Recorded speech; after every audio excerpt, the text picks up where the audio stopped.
السلام علیکم ورحمۃ اللہ، میری آواز آ رہی ہے؟ الحمدللہ رب العالمین والصلاة والسلام علی اشرف الانبیاء والمرسلین، اما بعد فاعوذ باللہ من الشیطان الرجیم من ہمزہ ونفخہ ونفثہ بسم اللہ الرحمن الرحیم رب اشرح لی صدری ویسر لی امری واحلل عقدۃ من لسانی یفقهوا قولی اللہم انفعنا بما علمتنا وعلمنا ما ينفعنا وزدنا علما فبشر عباد الذين يستمعون القول فيتبعون احسنه اولئك الذين هداهم الله واولئك هم اولو الالباب. اعوذ بالله من الشيطان الرجيم، بسم الله الرحمن الرحيم. قال يا ابلیس ما لك الا تكون مع الساجدين. کل ہم نے پڑھا کہ اللہ تعالیٰ نے سب فرشتوں کو حکم دیا کہ وہ ابلیس کو سجدہ کریں، تو اللہ فرماتے ہیں کہ سب فرشتوں نے سجدہ کیا، ہر ایک نے، تمام نے، جتنے بھی فرشتے ہیں ان میں سے کوئی ایک بھی اللہ کے حکم سے منکر نہ ہوا، سب نے اللہ کی بات مان کر سجدہ کیا سوائے ابلیس کے. ابلیس اگرچہ فرشتوں میں سے تھا نہیں، وہ جنوں میں سے تھا اور حکم فرشتوں کو تھا سجدہ کرنے کا، لیکن اغلبیت کی وجہ سے ابلیس بھی اس حکم میں شامل تھا. اللہ فرماتے ہیں کہ ابلیس نے انکار کیا یہ کہ وہ سجدہ کرنے والوں کے ساتھ ہو جائے. سجدہ کرنے والے جو اللہ کے نیک برگزیدہ فرشتے، ابلیس نے اللہ کے نیک برگزیدہ فرشتے جنہوں نے سجدہ کیا، تو ابلیس نے ان نیک برگزیدہ فرشتوں کے ساتھ ہونا اور ان جیسا ہونا گوارا نہ کیا. بعض آیات میں ہے کہ ابلیس نے انکار کیا کہ وہ سجدہ کرنے والوں میں سے ہو جائے. ابا ان یکون من الساجدین یا لم یکن من الساجدین، وہ سجدہ کرنے والوں میں سے نہ ہوا. ایک ہے من الساجدین، سجدہ کرنے والوں میں سے وہ نہ ہوا. یہاں اللہ کیا فرما رہے ہیں کہ اس نے انکار کیا کہ وہ سجدہ کرنے والوں میں سے نہیں. ابا ان یکون من الساجدین نہیں ہے، ابا ان یکون مع الساجدین. تو مع الساجدین اور من الساجدین میں کیا فرق ہوا؟ ایک ہے کہ سجدہ کرنے من الساجدین ہو سجدہ کرنے والوں میں سے، اور مع الساجدین ہو تو سجدہ کرنے والوں کے ساتھ. اصل میں ایک ہوتا ہے کہ ایک انسان خود ایک کام کر رہا ہے، ایک ہے کہ ایک انسان نیک لوگوں کے ساتھ ہے. ایک لوگوں کے ساتھ تو یعنی خود اچھا کام کرنا، من الساجدین خود سجدہ کرنا، اور ایک ہے مع الساجدین سجدہ کرنے والوں کے ساتھ ہونا. تو نیک لوگوں کی اور اللہ کی بات ماننے والوں کی معیت، یہ بھی بڑا اعزاز ہوتا ہے. تو وہ بدبخت نہ تو خود اس نے سجدہ کیا، نہ ہی سجدہ کرنے والوں کے ساتھ ہوا. اس معاملے میں ان جیسا نہیں ہوا، اس نے انکار کیا، اللہ کے حکم سے انکار کر دیا. تو یہی انکار تکبر ہے. یہاں ابا اللہ نے فرمایا ہے، بعض جگہوں پر یہی واقعہ قرآن کریم میں کئی جگہ پر ہے. کئی جگہوں پر اللہ فرماتے ہیں ابا واستکبر وکان من الکافرین. سورہ بقرہ میں اللہ فرماتے ہیں اس نے انکار کیا اور تکبر کیا اور کافروں میں سے ہو گیا. تو یہی تکبر ہے. ہم کہتے ہیں تکبر کیا ہے؟ ایک انسان اپنے آپ میں فخر کرے، غرور کرے اور اپنے آپ کو دوسرے انسانوں سے بڑا سمجھے، دوسرے انسانوں کو اپنے سے حقیر سمجھے. یہ چھوٹا تکبر ہے. ایک انسان اپنے آپ کو دوسروں سے برتر سمجھے اور دوسروں کو پاؤں کی جوتی سمجھے، ہم اس کو تکبر سمجھتے ہیں، لیکن یہ چھوٹا تکبر ہے. یہ تکبر کیا دوسرا لیول ہے. تکبر کا پہلا لیول یہ ہے کہ دوسرے انسان تو چھوڑیے، انسان اللہ رسول کو، اللہ رسول کے احکامات کو اپنے پاؤں تلے رون ڈالے، اپنے سے کمتر سمجھے، اور کہ میں تو، مجھ پر تو اللہ رسول کے احکامات بھی لاگو نہیں ہوتے، میں تو اللہ رسول کے احکامات سے بھی برتر ہوں، اللہ رسول کے احکامات بھی میرے جوتے کی نوک پر، نعوذ باللہ. تو یہ بڑا تکبر ہے، حق کا انکار. نبی صلی اللہ علیہ وسلم نے فرمایا الکبر بطر الحق وغمط الناس. کبر کیا ہے؟ آپ نے فرمایا تکبر حق کا انکار کرنا اور لوگوں کو حقیر جاننا. تو لوگوں کو حقیر جاننا ہم اسے تکبر سمجھتے ہیں، حالانکہ یہ تکبر کا دوسرا سیکنڈری لیول ہے. پرائمری اور پہلا درجہ تکبر کا وہ حق کا انکار ہے، اللہ رسول کے حکم کی پرواہ نہ کرنا اور اللہ رسول کے حکم کا انکار کر دینا، یہ بڑا تکبر ہے. اور ابلیس نے یہ انکار کیا اور یہ تکبر کیا. اسی لیے اللہ تعالیٰ فرماتے ہیں جو بندہ اللہ کے رسول کی بات ماننے کی بجائے اپنی خواہش کو اپنا معبود بنا لیتا ہے، تو خواہش کی بات ماننا گویا کہ اپنے نفس کو اپنا معبود بنانا ہے. افرأیت من اتخذ الہہ ہوا، کیا آپ نے اس شخص کو دیکھا ہے جو اپنی خواہش کو اپنا معبود بنا لے۔ اسی طرح کچھ لوگ ہیں جو انسانوں میں سے کچھ لوگوں کو، چاہے بزرگ کیوں نہیں ہیں، علماء کیوں نہیں ہیں، کچھ لوگ انسانوں میں سے کچھ لوگوں کو اپنا معبود بنا لیتے ہیں، رب بنا لیتے ہیں، جیسے یہود و نصارہ نے اپنے احبار اور اپنے رہبان کو رب بنا لیا۔ اتخذوا احبارهم ورهبانهم اربابا من دون اللہ، سورۃ توبہ میں کیا مراد ہے اس سے کہ وہ اللہ رسول کی بات چھوڑ کر وہ اپنے علماء اور اپنے رہبان کو وہ اللہ رسول کا مقام دے دیتے ہیں۔ اصل میں رسول کی بھی اطاعت نہیں ہوتی، رسول کی اطاعت صرف اس لیے ہوتی ہے کہ اللہ کی بات کرتے ہیں، وہ اپنی بات نہیں کرتے۔ علماء اگر اللہ کی بات کریں، رسول کی بات کریں تو ہمیں علماء کی بات بھی ماننی ہے، لیکن اگر علماء اپنی بات کریں اور ان کی بات کو ہم مانیں، ان کے بغیر دلیل کے حلال حرام کو ہم ماننا شروع کر دیں تو یہ ان کو رب بنانا ہے۔ تو بہرحال ابلیس نے انکار کیا، یعنی تکبر کیا، اور اس نے انکار کیا کہ وہ سجدہ کرنے والوں کے ساتھ ہو جائے۔ تو اللہ فرماتے ہیں، اللہ نے فرمایا قال یا ابلیس، اللہ نے فرمایا اے ابلیس، ما لک الا تکون مع الساجدین، تجھے کیا ہے یہ کہ نہ تو ہوا مع الساجدین، سجدہ کرنے والوں کے ساتھ، تو فرشتوں کے ساتھ کیوں نہ ہوا اس معاملے میں، تو نے اس معاملے میں فرشتوں جیسا رویہ، ان جیسا کردار کیوں نہ پیش کیا؟ وہ تو بڑا اچھا کردار ہے فرشتوں کا، انہوں نے اللہ کی بات مان لی، تو نے اللہ کی بات کیوں نہ مانی؟ تو فرشتوں کے ساتھ کیوں نہیں ہوا؟ تو سجدہ کرنے والوں کے ساتھ کیوں نہ ہوا؟ اچھا، یہاں یا ابلیس، اے ابلیس، اور پیچھے بھی ہم نے پڑھا کہ الا ابلیس، سوائے ابلیس کے، ابا ان یکون مع الساجدین۔ ابلیس کس کو کہتے ہیں؟ شیطان کو۔ ابلیس اصل میں اس کا مطلب ہوتا ہے بہت مایوس ہونے والا، بہت مایوس ہونے والا۔ تو شیطان کو ابلیس اس لیے کہتے ہیں کہ وہ اللہ سے حد درجہ مایوس ہو گیا۔ ہاں جی، ابلیس کو ابلیس اس لیے کہتے ہیں کہ اللہ نے، چونکہ فرشتوں نے تو اللہ کی بات مان لی، فرشتوں کو اس اختیار بھی نہیں ہے، ابلیس نے انکار کیا، اس کے پاس اختیار تھا، اس نے اس اختیار کا غلط استعمال کیا، تو اب ابلیس سے غلطی تو ہو گئی۔ اب غلطی اس سے اس لیے ہوئی کہ اس کے پاس اختیار تھا، اللہ نے اس کو بات ماننے یا نہ ماننے کا اختیار دیا ہوا تھا، اس نے اس اختیار کا غلط استعمال کیا، تو اللہ کے ہاں وہ مبغوض ہوا، اللہ اس سے ناراض ہوئے۔ جو بھی اللہ کی نافرمانی کرتا ہے اللہ اس سے ناراض ہوتے ہیں۔ اب ابلیس کو کیا کرنا چاہیے تھا؟ اب ابلیس کو یہ کرنا چاہیے تھا کہ اگر اس نے اللہ کی نافرمانی کر لی تو اسے اللہ سے معذرت کر لینی چاہیے تھی، شرمندہ ہونا چاہیے تھا، اللہ کے حضور توبہ کرنی چاہیے تھی، جس طرح سیدنا آدم علیہ السلام، ان میں بھی اختیار تھا، ان سے بھی اللہ کی نافرمانی ہوئی، ابلیس کے پیچھے لگ کر، شیطان کے دھوکے اور قسموں کے پیچھے لگ کر سیدنا آدم علیہ السلام سے بھی درخت کا پھل کھایا گیا۔ لیکن سیدنا آدم علیہ السلام نے کیا کیا؟ سیدنا آدم علیہ السلام نے شرمندہ ہو گئے، اور وہ اور اماں حوا وہ اللہ سے معافی مانگتے رہے حتیٰ کہ اللہ نے رجوع فرمایا، اللہ نے معاف کر دیا۔ ابلیس کو بھی یہی چاہیے تھا، اگر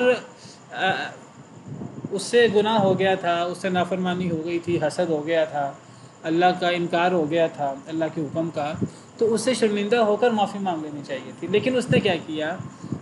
جب اللہ نے اسے اپنے دربار سے نکال دیا اور اللہ اس سے ناراض ہو گئے بہت زیادہ، اور اللہ نے فرمایا تو اب مردود ہے، اور اب تجھے میں جہنم میں ڈال دوں گا، تو نے میری نافرمانی کیا، وہ آگے سے شرمندہ ہونے کی بجائے، اپنی غلطی ماننے کی بجائے، دیکھیں شرمندہ کون انسان ہوتا ہے؟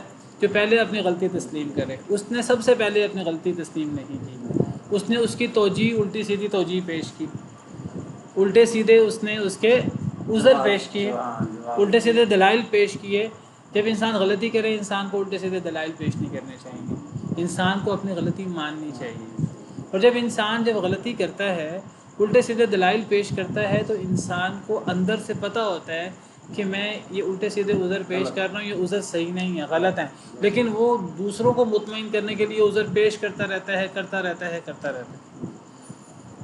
کوئی بندہ جھوٹ بولتا ہے نا، تو اندر سے پتہ ہوتا ہے میں جھوٹ بول رہا ہوں، غلط کام کر رہا ہوں، لیکن وہ ایک دفعہ جھوٹ بول لیتا ہے، اب وہ اپنے جھوٹ کو نبھانے کے لیے 100 جھوٹ اور بولتا ہے، 100 عذر پیش کرتا ہے، غلط عذر پیش کرتا ہے۔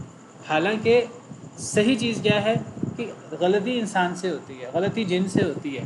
صحیح چیز یہ ہے کہ غلطی پر شرمندہ ہونا چاہیے، سیدنا آدم علیہ السلام کی طرح، اور شرمندہ ہو کر اللہ کے حضور معافی مانگ کر عاجزی کر کے دعا کر کے اللہ سے وہ غلطی معاف کروا لینی چاہیے، اور اللہ غلطی معاف کر دیتے ہیں۔ 100 دفعہ انسان غلطی کرے، 1000 دفعہ غلطی کرے، سچے دل سے معافی مانگے، اللہ معاف کر دے۔ ابلیس اصل میں مایوس ہو گیا اللہ کی رحمت سے، جب اللہ نے اس کو ناراض ہوئے تو تو جہنم میں جائے گا، میں جہنم میں تجھے ڈالوں گا، تیرے پیروکاروں کو بھی۔ اب ابلیس مایوس اتنا ہو گیا کہ اس نے کہا کہ اب جو ہے اللہ مجھے کبھی معاف نہیں کریں گے۔ تو یہ سوچ کر وہ یعنی اس نے پھر معافی مانگی نہیں۔ اب ابلیس میں اور سیدنا آدم علیہ السلام میں فرق یہ ہے، دونوں سے غلطی ہوئی، لیکن سیدنا آدم علیہ السلام شرمندہ ہوئے اور اپنی غلطی پر تکبر نہیں کیا، اپنی غلطی کے الٹے سیدھے عذر پیش نہیں کیے اور کہا کہ مانا کہ میں نے غلطی کی ہے، تو اللہ سے توبہ کی، اللہ نے معاف کر دیا۔ لیکن ابلیس مایوس ہو گیا۔ مایوسی کفر ہے، یاد رکھیے۔ اصل میں ابلیس نے اللہ سے بدظنی کی۔ کیا بدظنی کی؟ ابلیس سے بدظنی کی اللہ مجھے کبھی معاف نہیں کریں گے، مجھ سے بڑا گناہ ہو گیا، اللہ مجھے کبھی معاف نہیں کریں گے، الٹے سیدھے عذر پیش کرنے لگا، پھر گناہ در گناہ، پھر کہنے لگا مجھے قیامت تک مہلت دے دیں، پھر کہنے لگا کہ اے اللہ اس انسان کی وجہ سے مجھے آپ نے گمراہ کیا، اب میں اس انسان کی دشمنی کروں گا، میں یہاں سے گمراہ کروں گا، یہاں سے گمراہ کروں گا، یہ کروں گا، وہ کروں گا۔ وہ آگے سے آگے بڑھتا گیا، گناہ در گناہ کرتا گیا، شرمندہ ہونے کی بجائے۔ اصل میں اس نے بدظنی کی اللہ تعالیٰ سے، مایوسی اس کو ہوئی اللہ کی رحمت سے، اسے یہ امید نہ ہوئی اللہ مجھے معاف کر دیں گے، اس نے بدظنی کی اللہ سے۔ مومن اللہ سے، مومن سے گناہ ہوتا ہے، غلط، مومن بھی انسان ہوتا ہے، غلطی ہوتی ہے، وہ اللہ سے حسن ظن رکھتا ہے کہ میرا رب مجھے معاف کر دے گا ہر صورت میں، میرے گناہ زمین و آسمان کے برابر ہو جائیں، زمین سے آسمان تک، اللہ پھر بھی مجھے معاف کر دیں گے۔ مومن اس حسن ظن سے اللہ سے معافی مانگتا ہے۔ قل یا عبادی الذین اسرفوا علی انفسہم لا تقنطوا من رحمۃ اللہ ان اللہ یغفر الذنوب جميعا، میرے ان بندوں سے کہہ دیجیے اے اللہ کے رسول جنہوں نے اپنے آپ پر زیادتی کی کہ تم اللہ کی رحمت سے کبھی نا امید نہ ہونا، اللہ تو سارے ہی گناہ معاف کر دیتے ہیں۔ حدیث میں آتا ہے کہ اگر ایک انسان یعنی زمین آسمان بھر کر گناہ لے آئے اور اللہ سے معافی مانگے، اللہ اسے معاف کر دیں گے، اللہ اتنی ہی مغفرت لے آئیں گے اور اللہ کو کوئی پرواہ نہیں ہوگی۔ کوئی بندہ اللہ سے حسن ظن تو کرے نا، کوئی بندہ اللہ کے سامنے جھکے تو صحیح، شرمندہ تو ہو۔ ابلیس کی اصل خرابی یہ ہے اس نے اللہ سے بدظنی کی، اور یہ اللہ سے بدظنی بہت بڑا جرم ہے۔ اسی سے مایوسی پیدا ہوتی ہے، اسی سے گناہ در گناہ، جھوٹے عذر، کہتے ہیں عذر گناہ بدتر از گناہ، اس نے پھر عذر پیش کیے بھی آگے آ رہے ہیں۔ شرمندہ نہ ہوا، مایوس ہو گیا، بدظنی کی اللہ سے، اور پھر راندہ درگاہ ہو گیا۔ تو اللہ نے فرمایا اے ابلیس تجھے کیا ہے کہ تو سجدہ کرنے والوں کے ساتھ کیوں نہ ہوا؟ تو اس لیے ابلیس کو ابلیس کہتے ہیں، اور اللہ کی رحمت سے مایوس ہو گیا تھا۔ اللہ کی رحمت سے مایوسی کفر ہے، یاد رکھیے۔ قال لم اکن لاسجد لبشر خلقته من صلصال من حمأ مسنون، تو ابلیس کہنے لگا لم اکن، اللہ نے پوچھا کہ تو نے سجدہ کیوں نہیں کیا، تو فرشتوں کے ساتھ کیوں نہ ہوا؟ تو ابلیس نے آگے سے عذر پیش کیا، بجائے اس کے کہ یہ کہتا کہ مجھ سے غلطی ہوئی ہے، شرمندگی کا اظہار کرتا۔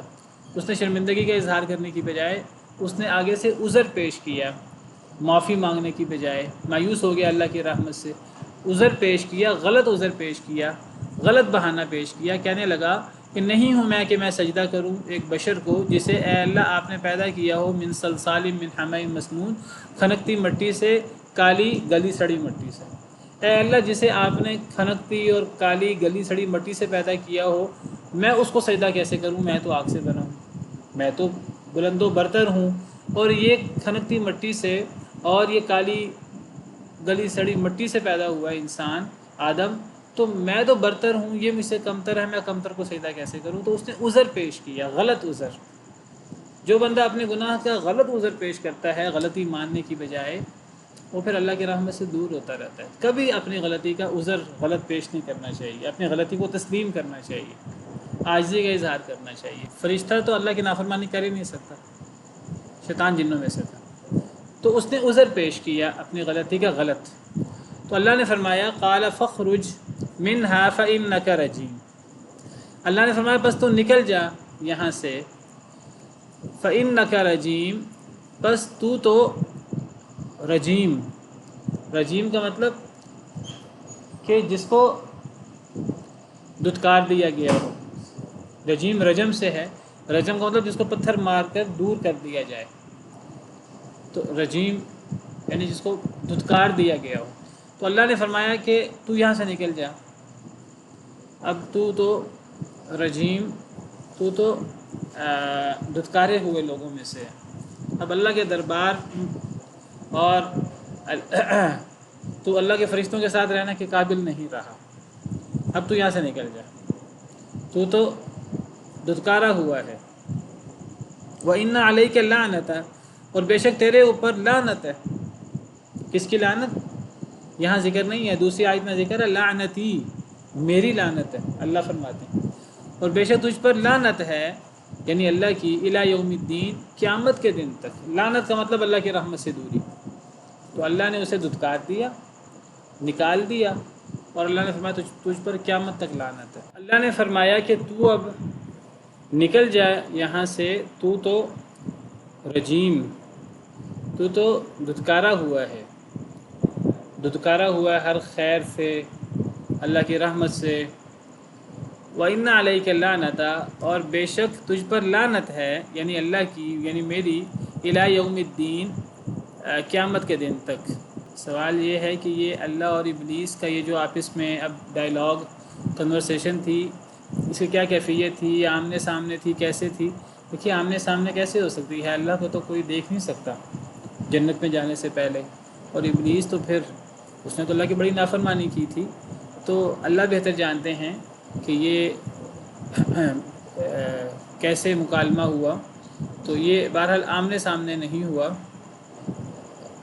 اللہ کو بہتر پتہ ہے کہ اس کی کیا کیفیت تھی، کیونکہ لا تدرکہ الابصار، آنکھیں اللہ کو نہیں پا سکتی۔ اور حضرت موسیٰ علیہ السلام نے کہا اے اللہ میں آپ کو دیکھنا چاہتا ہوں، تو اللہ نے فرمایا کہ قال لن ترانی، اے اللہ تو اے موسیٰ تو مجھے ہرگز دیکھ نہیں سکتا، یعنی قیامت سے پہلے۔ تو یہ مکالمہ، یہ کنورسیشن، یہ کیسے ہوئی اللہ کو پتہ ہے، لیکن یہی محسوس ہوتا ہے یہ آمنے سامنے نہیں تھی، واللہ اعلم۔ قال رب فانظرنی الی یوم یبعثون، اس نے کہا یعنی ابلیس نے، ربی اے میرے رب، فانظرنی بس ڈھیل دے دے مجھے، مہلت دے دے مجھے، الی یوم یبعثون، اس دن تک جس دن لوگ اٹھائے جائیں گے۔ وہ کہنے لگا ٹھیک ہے پھر اے اللہ مجھے پھر قیامت تک مہلت دے دے، بعث تک، قیامت تک، جس دن تک لوگ اٹھائے جائیں مجھے اس دن تک مہلت دے دے، مجھے پھر موت نہ آئے۔ اب دیکھیے یہ ابلیس کی مایوسی، اور یہ ابلیس کا تکبر اور مایوسی، اور پھر گناہ در گناہ۔ پہلے اس نے گناہ کو عذر پیش کیا، غلط عذر پیش کیا، کہنے لگا کہ میں تو یہاں تو ہے کہ میں اس انسان کو کیسے سجدہ کروں اے اللہ جس انسان کو تو نے کھنکتی مٹی اور کالی گلی سڑی مٹی سے پیدا کیا۔ دوسری جگہ قرآن میں موجود ہے، اس نے کہا اے اللہ خلقتنی من نار وخلقتہ من طین، اے اللہ آپ نے مجھے آگ سے پیدا کیا اور اسے آپ نے مٹی سے پیدا کیا، آگ مٹی کو کیسے سجدہ کرے؟ تو گویا کہ ابلیس کا کہنا یہ تھا کہ آگ سے بنی مخلوق زیادہ افضل ہوتی ہے اور مٹی سے بنی مخلوق کم تر ہوتی ہے۔ یہی سوچ ان لوگوں کی ہے۔ مٹی سے کون بنتا ہے؟ آگ سے کون بنتے ہیں؟ جن۔ اور مٹی سے کون بنتے ہیں؟ بشر۔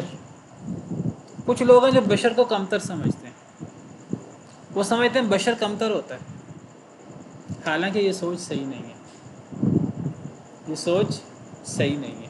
بشر تو فرشتے جو نوری ہیں ان سے بھی افضل ہو جاتے ہیں، جن تو چھوڑیں، فرشتے سے بہتر ہے انسان ہونا، مگر لگتی ہے اس میں محنت زیادہ۔ اللہ نے وعلیکم السلام ورحمۃ اللہ وبرکاتہ، اللہ نے سیدنا آدم علیہ السلام کو سجدہ کروایا فرشتوں سے، یہ بتانے کے لیے کہ اگر بشر نیک ہو جائے، اپنے مقصد زندگی پر کما حقہ عمل کرے، تو اللہ اسے وہ مقام دیتے ہیں کہ فرشتوں سے سجدہ کرواتے ہیں اسے۔ اور صرف فرشتوں سے سجدہ نہیں کروایا، فرشتوں کے ساتھ ابلیس بھی تھا جو جنوں میں سے تھا، اور یہ حکم ابلیس کے لیے بھی تھا اغلبیت کے تحت۔ تو گویا کہ جنوں کو بھی اللہ نے تابع کیا انسان کے، اگر ایک انسان اپنے مقصد زندگی پر کما حقہ عمل کرے تو فرشتوں کیا وہ جنوں سے بھی افضل ہے؟ تو ابلیس نے کہا نہیں، بشر کمتر ہے کیونکہ مٹی سے ہے، میں برتر ہوں کیونکہ میں آگ سے ہوں۔ تو بشر کو مٹی سے بننے والی مخلوق کو کمتر سمجھنا یہ صحیح سوچ نہیں ہے۔ اب کچھ لوگ ہیں جو کہتے ہیں کہ مٹی سے بننے والا بشر نبی نہیں ہو سکتا، نبی ہونے کے لیے کیا ہونا چاہیے؟ فرشتہ ہونا چاہیے، نوری مخلوق ہونی چاہیے۔ بھئی آپ نے بشر کو کمتر سمجھا ہے، اللہ نے تو بشر کو نبی بنایا ہے، اللہ نے جو بہتر سمجھا۔ تو یہ اپنی طرف سے کسی چیز کو برتر بنا لینا، اپنی طرف سے کسی چیز کو کمتر بنا لینا۔ بھئی پہلے فرشتوں سے پوچھ لو کہ جب سیدنا جبریل، میکائیل اور بڑے بڑے فرشتوں سے سجدہ کروایا آدم کو، تمام فرشتوں سے، تو پھر یہ کہنا کہ بشر کمتر ہوتا ہے۔ بہرحال اگر بشر وہ اللہ کے احکامات پر عمل نہ کرے پھر تو جانوروں سے بھی بہتر ہے۔ تو بشر کو مٹی سے بننے والی مخلوق کو ہلکا سمجھنا یہ صحیح نہیں ہے۔ اگر بالفرض ہم یہ مان لیتے ہیں وقتی طور پر کہ بشر کمتر ہوتا ہے، پھر بھی ابلیس کا کوئی کمال نہیں ہے آگ سے بننے میں۔ اگر بفرض محال یہ بات مان لی جائے کچھ لمحوں کے لیے کہ بشر کمتر ہوتا ہے اور جن افضل ہوتا ہے، سوال ہے کہ ابلیس کے جن ہونے میں، آگ سے بننے میں، اور آدم کے مٹی سے بننے میں، ابلیس کے آگ سے بننے میں ابلیس کا کیا کمال ہے، اور آدم کے مٹی سے بننے میں آدم کی کیا نقص ہے؟ اللہ نے ابلیس کو اسے پوچھ کر اس کی کسی صلاحیت کی وجہ سے تو آگ سے نہیں بنایا، اور آدم کو ان سے پوچھ کر ان کی کسی نقص اور کمی کی وجہ سے تو مٹی سے نہیں بنایا۔ یہ تو اللہ کے فیصلے، اللہ کی تقسیم ہے۔ اگر بالفرض مان بھی لیں کہ جن افضل ہوتا ہے، آگ سے بننے والا افضل ہوتا ہے مٹی سے بننے، اس نے کہا آگ اوپر اٹھتی ہے مٹی نیچے بیٹھتی ہے، تو جو اوپر اٹھتی ہے وہ افضل، اس سے بننے والی مخلوق بھی افضل ہے، یہ غلط قیاس ہے۔ پہلی بات ہے یہ قیاس اللہ کے حکم کے بالمقابل ہے، اللہ کے حکم کے بالمقابل تو قیاس ہو ہی نہیں سکتا۔ بھئی عقل استعمال، اللہ نے ہمیں عقل دی ہے، اللہ نے ہمیں عقل اس لیے نہیں دی کہ ہم عقل سے اللہ کو چیلنج کرنا شروع کر دیں۔ کتنی غلط بات ہے کہ ایک انسان مخلوق ہو کر اپنی عقل، جو کہ اللہ کی مخلوق ہے، جس کا سوچنا یہ بھی اللہ کے پیدا کرنے سے ہے، اللہ کی مخلوق ہے، وہ مخلوق انسان اپنی مخلوق عقل سے خالق کے اوپر اعتراض کرے اور خالق کے حکم پر اعتراضات کرے کہ یہ خالق ہے، یہ حکم تو ایسا ہے اور یہ ایسا ہے، یہ میں مانوں کہ نہ مانوں، میں اپنی عقل سے فیصلہ کروں گا۔ کتنی بے وقوفی کی بات ہے۔ عقل اللہ نے دی ہے ہمیں استعمال کرنے کے لیے، عقل کا دائرہ کار یہ ہے کہ اللہ کے حکم کو سمجھنے میں اللہ کے حکم کے تابع رکھ کر عقل کو استعمال کرنا چاہیے، اللہ کے حکم میں تدبر کرنے کے لیے عقل کو استعمال کرنا چاہیے، اللہ رسول کی باتوں میں گہرائی میں جانے کے لیے عقل کو استعمال کرنا چاہیے پازیٹیو۔ کوئی انسان عقل کو نیگیٹو استعمال کرے، اللہ کے حکم کے خلاف، اللہ کے حکم کو رد کرنے کے لیے عقل کو استعمال کرے، نبی کے حکم کو رد کرنے کے لیے عقل کو استعمال کرے، اس سے بڑی بے وقوفی کیا ہوگی؟ ایک تو ابلیس نے اللہ کے ڈائریکٹ حکم کے بالمقابل عقل کو استعمال کی، نمبر دو جو استعمال کیا وہ بھی کتنا غلط۔ اس نے کہا چونکہ میں آگ سے بنا ہوں، آگ اوپر اٹھتی ہے، اور یہ آدم مٹی سے بنا ہے، مٹی نیچے بیٹھتی ہے، تو میں افضل ہوا۔ اب افضل مفضول کو کیوں سجدہ کرے؟ حالانکہ اگر یہ بات ہم مان لیں فرض کرتے ہوئے کہ آگ افضل ہے اور آگ سے بنی مخلوق افضل ہے اور مٹی سے بنی مخلوق کمتر ہے، پھر بھی ابلیس کا سجدے سے انکار کرنا صحیح نہیں ہے، کیونکہ حکم تو اس اللہ کا تھا جس نے، اگر ابلیس افضل بھی تھا آگ سے بننے والا، اس کو آگ سے بنایا کس نے تھا؟ اللہ نے، تو وہی اللہ حکم دے رہا تھا۔ آپ اس کی مثال ایسے سمجھیں کہ دو انسان ہیں، ایک انسان مالی طور پر کوئی بہتر ہے دنیاوی طور پر، ایک انسان بالکل کمتر ہے مالی طور پر۔ اگر بادشاہ انسانوں میں سے وہ مالی طور پر بہتر کو کوئی حکم دے کہ وہ مالی طور پر کمتر کو وہ سلام کرے، تو مالی طور پہ بہتر شخص یہ کہ میں تو بہتر ہوں مالی طور پر، میں کمتر کو کیوں سلام کروں؟ بھئی یہ نہ دیکھو کہ تم بہتر ہو کہ وہ کمتر ہے، تم یہ دیکھو کہ حکم کون دے رہا ہے۔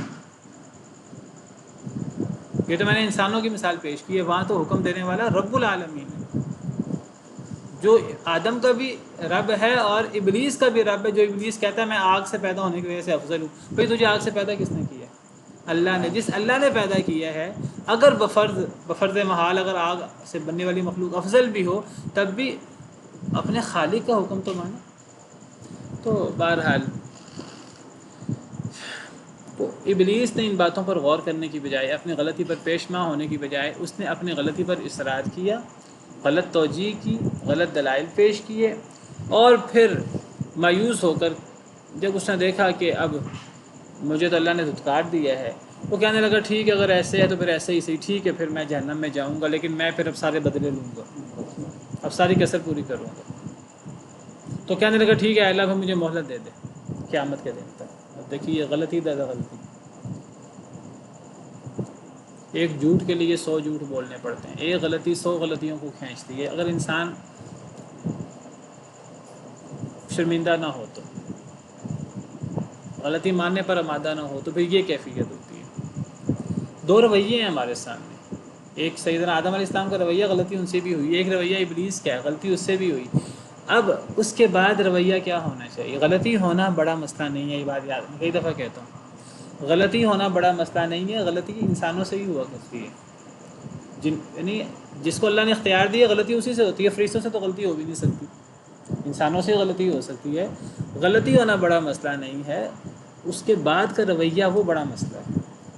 آدم علیہ السلام کا رویہ اختیار کر لیجئے، اللہ تعالیٰ نہ صرف پچھلا مقام بحال کرتے ہیں بلکہ اللہ تعالیٰ پہلے سے بہتر مقام دے دیتے ہیں، اور کمی بھی وہ جو غلطی ہے وہ بھی اللہ انڈو کر دیتے ہیں، معاف کر دیتے ہیں، بلکہ نیکی سے بدل دیتے ہیں۔ اور جو ابلیس کا رویہ اختیار کرے اللہ معاف کرے، پھر اس کے ساتھ وہی ہوتا ہے جو ابلیس کے ساتھ ہوا۔ تو وہ اکڑ گیا، وہ کہنے لگا کہ ٹھیک ہے پھر، یعنی وہ مایوس بھی ہوا اور وہ اکڑا بھی۔ یہاں سے ایک اور نقطہ نکلتا ہے، ہم سمجھتے ہیں جو بندہ تکبر کر رہا ہے، اللہ ابلیس کو ایک طرف متکبر کہتے ہیں، ابلیس نے تکبر کیا، استکبارہ، اور دوسری طرف اللہ کہتے ہیں وہ مایوس بھی ہے۔ مایوس کون ہوتا ہے؟ جو احساس کمتری کا شکار ہو۔ اس سے پتہ لگتا ہے کہ جو بندہ اونچے اونچے دعوے کرے، جو بندہ فخر کے اور غرور کے بول بولے، وہ اصل میں اندر سے احساس کمتری کا شکار ہوتا ہے۔ جو بندہ اندر سے احساس کمتری کا شکار ہے ہی نہیں، اسے اندر سے احساس ہے ہی نہیں کہ لوگ مجھے کمتر سمجھ رہے ہیں، یا وہ اپنے آپ کو کمتر سمجھتا ہی نہیں، اسے کیا ضرورت ہے کہ وہ بڑے بڑے بول بول کر، غرور کے کلمے بول کر اپنے آپ کو برتر ثابت کرنے کی کوشش کرے۔ اپنے آپ کو برتر ثابت کرنے کی کوشش کون کرے گا؟ جو اپنے اندر میں اپنے آپ کو ہلکا سمجھ رہا ہے۔ اسی لیے تکبر، جنہوں نے گرامر پڑھی ہے ان کو پتہ ہے تکبر کون سا باب ہے؟ تکبر یا تکبر، تکبر یہ کون سا باب ہے؟ باب تفعیل تو نہیں ہے، باب تفاعل ہے، اور باب تفاعل میں تکلف ہوتا ہے۔ تکلف کا کیا مطلب ہوتا ہے؟ تکلف کا مطلب یہ ہوتا ہے کہ ایک بندہ وہ ہوتا نہیں ہے جو تکلف سے اپنے آپ کو ظاہر کرنے کی کوشش کرتا ہے۔ آپ کو میں مثال دیتا ہوں، عام طور پہ یہ جو چھوٹی کلاسوں کے طالب علم ہوتے ہیں، اسٹوڈنٹس، چھٹی کرنی ہوتی ہے تو کہہ دیتے ہیں کہ جی میرا گلا خراب ہے یا میں بیمار ہوں، بیمار ہوتے نہیں ہیں بہانہ بنانے کے لیے۔ عربی زبان میں اسے کہتے ہیں تمرز۔ کیا کہتے ہیں؟ تمرز۔ ہم یعنی ایسے شخص کو کہتے ہیں یہ متمرز ہے، مریض سے، مریض وہ ہے جو حقیقی مریض ہے، اور متمرز کون ہوتا ہے؟ جو مریض ہوتا نہیں ہے، تکلف کر کے مریض بنتا ہے۔ اب متکبر کون ہوتا ہے؟ اسی سے متمرز اور متکبر یہ ایک ہی بات ہے، یعنی تکلف کر کے بڑا بننے کی کوشش کرنا۔ یعنی متکبر وہ ہوتا ہے مخلوق میں سے جو تکبر کرنے کی کوشش کرے، وہ ہے جو بڑا ہے نہیں، احساس کمتری اس کو ہے کہ میں بڑا نہیں ہوں، تو وہ بڑے بول بول کر، یا آپ سمجھے کہ وہ سیدھا کھڑا نہیں ہوتا، وہ اپنے پنجوں کے بل کھڑا ہو کر اپنے آپ کو اپنا قد اونچا کرنے کی کوشش کرتا ہے تکلف کے ساتھ۔ ابلیس کو متکبر بھی کہا گیا اور ابلیس کو جو ہے وہ مایوس بھی کہا گیا، تو اسے سمجھ آتی ہے ہمیں حقیقت۔ تو بہرحال ابلیس نے اللہ سے کہا اللہ مجھے مہلت دے دے قیامت کے دن تک۔ اللہ نے کہا فَإِنَّكَ مِنَ الْمُنظَرِينَ، پس بے شک تجھے مہلت دے دی گئی، إِلَى يَوْمِ الْوَقْتِ الْمَعْلُومِ، ایک معلوم وقت کے دن تک، یعنی قیامت تک تجھے مہلت دے دی۔ اس سے پتہ لگتا ہے اللہ تعالیٰ بعض دفعہ اپنے نافرمانوں کی دعا بھی سن لیتے ہیں۔ بعض لوگ کہتے ہیں جی اللہ ہماری دعا نہیں سنتا، بھئی اللہ گناہ گار تو چھوڑیں، اللہ نے تو ابلیس کی دعا بھی سنی ہوئی ہے۔ یہ سمجھنا اللہ ہماری دعا نہیں سنتے، یہ بھی ابلیس کا وسوسہ ہے۔ اللہ دعا سن لیتے ہیں، نافرمانوں کی بھی سنتے ہیں، فرما برداروں کی بھی سنتے ہیں، نافرمانوں کی بھی سنتے ہیں۔ اسی پر بس کرتے ہیں، باقی انشاءاللہ کل۔ سبحان ربک رب العزت عما یصفون وسلام علی المرسلین والحمد للہ۔